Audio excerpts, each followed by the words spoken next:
Jill here, Special Needs Mom Talks. Well, my video for you today is a message from two things. A message from the trees. I was out in the woods earlier. Haven't been getting out as much. Trying not to be obsessive about it because it just heals me to be out in nature. But I can't always get there. Looking at the trees and the differences in each of them, the more that you're out in the woods, the more you see it. They're what I see their faces and all that, but also the way that they've grown from their roots up, however they present towards the sun, the sky. And you see like the knots, the gnarls, the way they're bent and twisted, some with the like two twin flames growing up, but they're joined at the bottom, and just like the damage, or like I see these one trees where like the beavers have chewed away the bottom and it's kind of healed like a wound on the bottom, and it grows like nice straight up, still straight up at the sky. And I think of all of us with our traumas and all the programming and all the difficulties that we endure over the course of our life. We are still whole, and we're still moving forward, and we're still going into the light, even if it's not straight up. There's these other trees that are crooked and they're leaning this way, but they're still headed up towards the sun and the light. And yeah, just they're all in the woods there in their own, however you want to perceive their consciousness.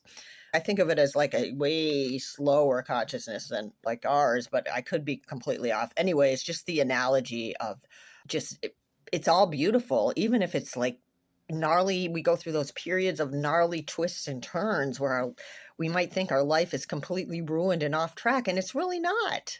It's really not. It's all part of the beautiful dance.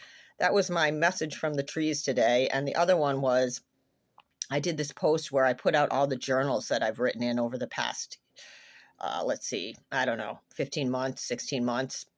Laid them out on the bed and said I was going to start reading through them. I wanted to look back at last year at this time and see what the themes were, what was coming up. And so I did that, and I looked at it. Oh my gosh, I am talking about some of the same themes, or I'm struggling with things that are very similar as a year ago. I was reading it and I felt like this self-judgment come in where I was like, oh my God, I have not moved forward at all. I am stuck completely in a rut. And then I aired that to a friend of mine whose birthday it happens to be today. Thanks, Nina, for the bump. And she's like, well, I think that's part of it. And we have layers of this, and there's a density to it. And it's not like it goes away. It's going to come up, and maybe it takes you less time to move through the feelings around these themes this time. Like you might have a struggle with, say, for instance, your partner from a year ago, and you talking about it in your journal, but it's still there, but it's not as dense, and that's the process of the light coming in, more light coming into our planet, and we're seeing more within and releasing. I felt a little better about it, not quite as horrified that in a whole year I hadn't moved forward at all. Yeah, the journaling's good, even if it can be a little bracing at first, and it's good to have friends. It's good to have friends that get you, that got your back. Happy birthday, Nina, and love to all of you.